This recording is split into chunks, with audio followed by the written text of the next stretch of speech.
it was when I first arrived here in Oklahoma, which was in 2006, and people would hear me speaking French with my kids, or they'd find out I was a French professor, and they would often say things like, "Oh, I'd love to learn French.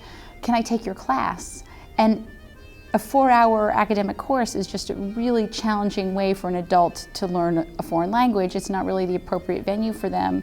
And I thought, well, isn't there another way to work this? And when I became involved with the Alliance, it seemed like that was going to be the place where we could, and in fact we should be, because the number one goal of the Alliance Francaise internationally is to offer French language. I think the group has been for many years involved in having kind of public cultural events like the big Bastille Day party or a Mardi Gras party, or our Christmas party is pretty fun and well known. So those kinds of activities really do make the cultural part of it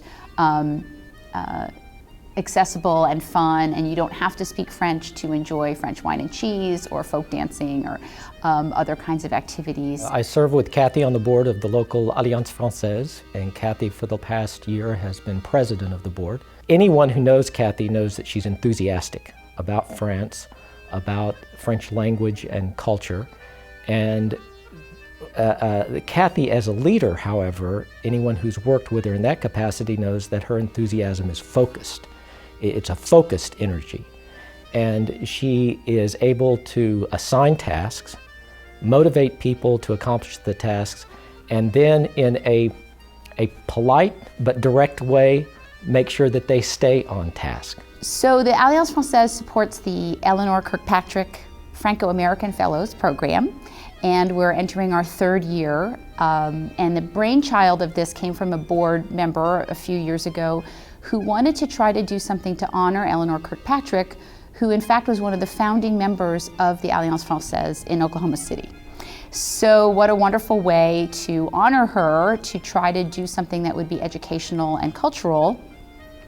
And so we approached the Kirkpatrick Family Foundation with this idea that we would support an educational exchange with our partners in Amiens.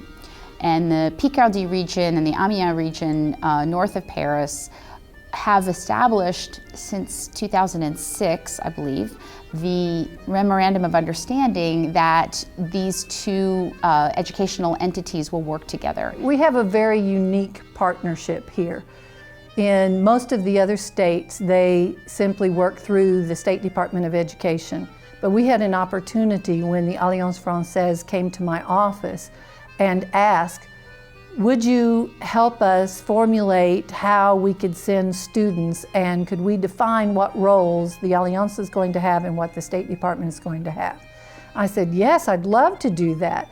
So it's a nice public-private collaboration. I think that contact with other cultures is a two-part discovery. One, you discover the other culture, you discover their traditions, their values, a different way of looking at the human experience.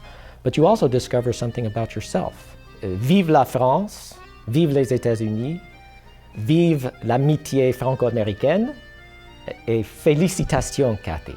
Well deserved.